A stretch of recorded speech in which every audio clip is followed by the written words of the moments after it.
Welcome back. U.S. troops near Baghdad, Iraq, were targeted in a drone and rocket attack just minutes before President Biden's address last night from the Oval Office. In fact, all week, U.S. troops have repeatedly been attacked in Iraq and Syria, with some incidents leading to minor injuries. A U.S. Navy destroyer also intercepting several missiles fired by Houthi militants near the coast of Yemen yesterday. Joining me right now is Florida Congressman Greg Steube. He is a U.S. Army veteran and was a part of Operation Iraqi Freedom.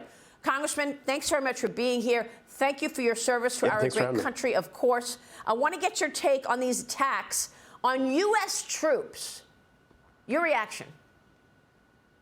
Yeah, these are Iranian-backed Shia militia groups that are targeting U.S. troops. You know for a fact that these are the Iranian-type drones that are making these attacks. That'll come out once they do an investigation if there's pieces of the drones left after we shot them down. But that's the typical modus operandi of the Iranians. They used money to build these drones and missiles and all of that to attack U.S. troops and Israelis, and also back Hamas, Hezbollah, all these different terrorist organizations. And the Biden administration is the ones that have opened up the finances for the Iranians, give them $6 billion. And it's weeks after that that suddenly all the Hamas is attacking Israel. It's not a coincidence. This administration has made the Middle East less safe. They've made Americans less safe. And it's because of their horrible foreign affairs policy of appeasement to the Iranians and the Palestinians that has caused terror across the Middle East. Yeah, I mean, what about, the red line that the United States has in terms of putting boots on the ground, getting more involved in this war? Do you expect that?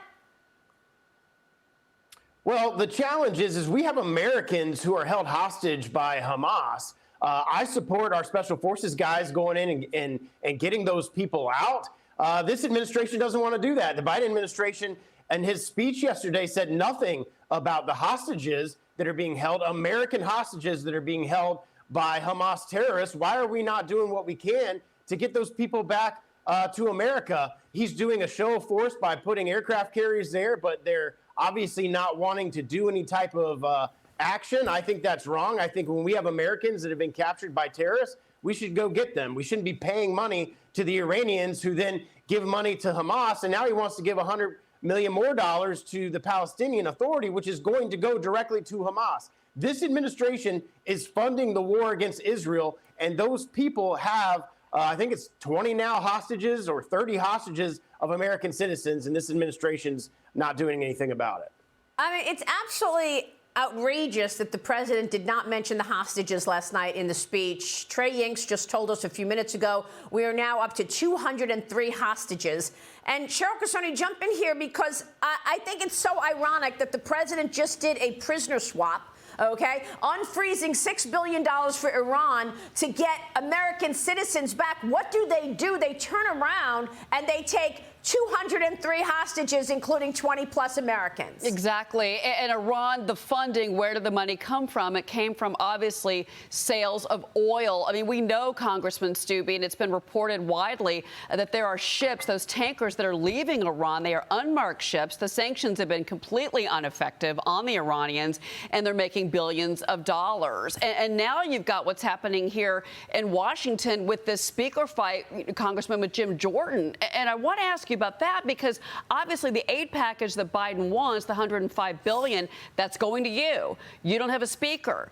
Chad Pergram at Fox News is reporting that there could be multiple votes this weekend, and that whether or not all of your members are in town could affect that process. And this does tie back to what we're seeing in Israel and Ukraine. Can you comment on that? Yeah, obviously the House can't do its business without having a speaker in place. I support Jim Jordan. I've supported him from the beginning of this. I'm asking my colleagues to come around him to try to get a speaker so we can go about our business here. But there's a number of holdouts. I'm curious to see. We go back in at 10 a.m. this morning. We'll do a quorum call, and then there'll be votes after that. I'll be curious to see if those 23 Republicans who voted against Jordan the last time, if Jim shaves some of those people off, and maybe we're moving in the right direction to where we can get to a place where he can get the votes. Sounds like they're willing to stay over the weekend to get this done. And I think the nation wants us to do that so we can get back to business here in Washington. So what are you expecting in terms of the appetite for what the president wants? President Biden told us last night that he's calling on Congress for an urgent aid package. The money will go to Israel as well as Ukraine. In his nationwide primetime address last night, he explained why support for Israel and Ukraine is connected. Watch this. Assault on Israel echoes nearly 20 months of war, tragedy, and brutality inflicted on the people of Ukraine. Hamas and Putin represent different threats, but they share this in common. They both want to completely annihilate a neighboring democracy, completely annihilate it. Congressman, Ohio Senator J.D. Vance responded to the president's speech last night. He's slamming the president. He wrote on X this: "What Biden is doing is disgusting. He's using dead children in Israel to sell his disastrous Ukraine policy to skeptical Americans." So, Congressman, I ask you, is this going to fly? Will something like this pass?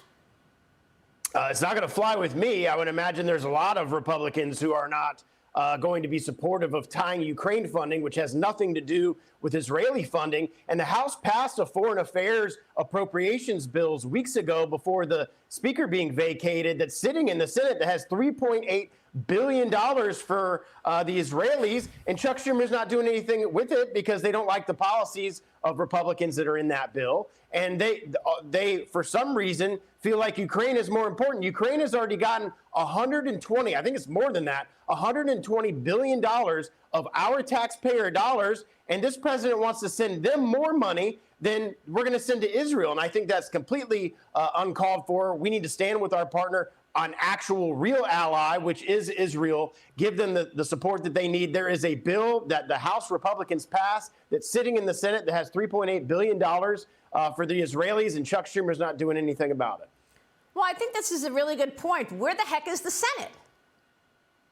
Senate hasn't been doing anything because they're trying to sit back. They're all about CR land. They want to just get up right up to the deadline and then put pressure on lawmakers to pass the CR. We have sent over the Milcon VA appropriations bill. We've sent over the NDAA. We've sent over the defense appropriations bill. We've sent over the foreign affairs appropriations bill. And they're just sitting on it, not doing anything. One, because they don't like Republican policies. And two, they know they can rock right up to the deadline and try to force a shutdown and a CR on the American people.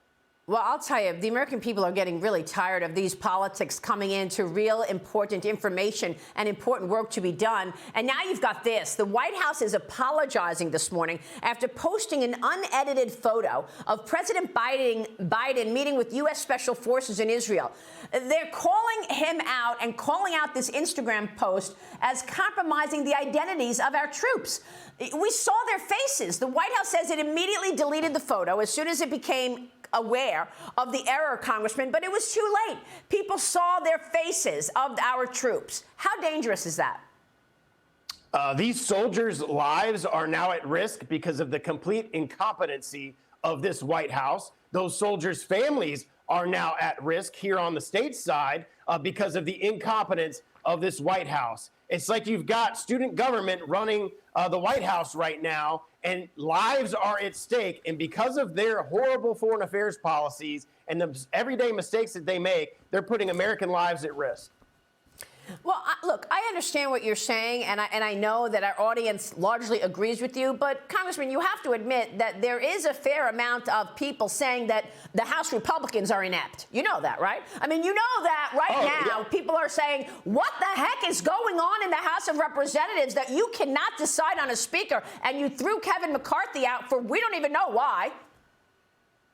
Yeah, I didn't vote for that, but we had 8 of my colleagues who joined up with every single Democrat to kick out a Republican speaker, and I don't think they had a plan as to what was next, and so we are now in the current situation that we are in. And you don't have to tell me. All I have to do is look at all the phone calls I'm getting in my D.C. office and in my district office of us trying to get our act together. I mean, we had a conference meeting yesterday, and they're yelling and screaming and fighting with one another. It's time for us to come together. Right now, Jim Jordan has been nominated. He's our speaker designate. I call on all the members to stand behind him so we can get beyond this and move forward with the things that we need to do to protect our country.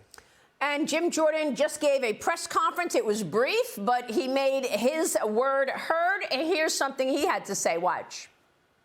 We got important work to do. Important work to do. We need to help Israel.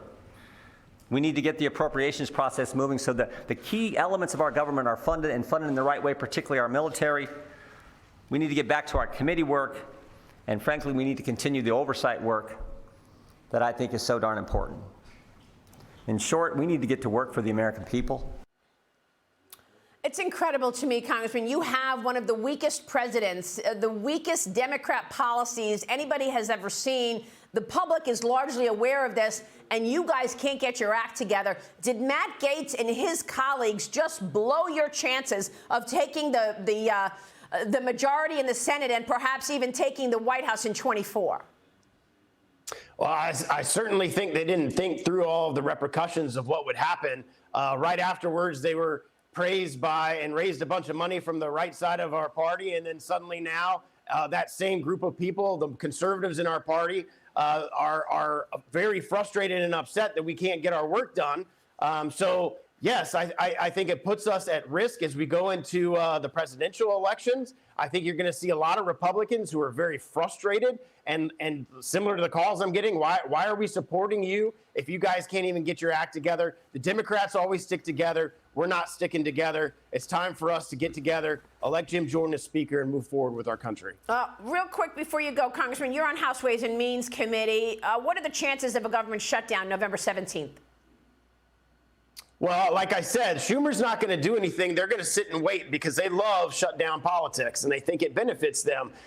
So even if we pass all of our appropriations bills, like I said, we've passed 4 of them or 5 of them and sent them over. He's not going to take those up. So the House is going to have to come to a decision as to whether we're willing to shut down the government for the border or stand on an issue that the American people support, shutting down the border, or if it's just going to be CR politics again. I don't support clean CRs. I supported the CR that gave a 28% reduction in spending. Washington has a spending problem. Republicans have the House. It is our opportunity to stand with the American people and cut spending and this huge debt that we have with our country. All right, Congressman, thanks very much. $33 trillion in debt. We will follow your work, and it is important work. Thank you, sir.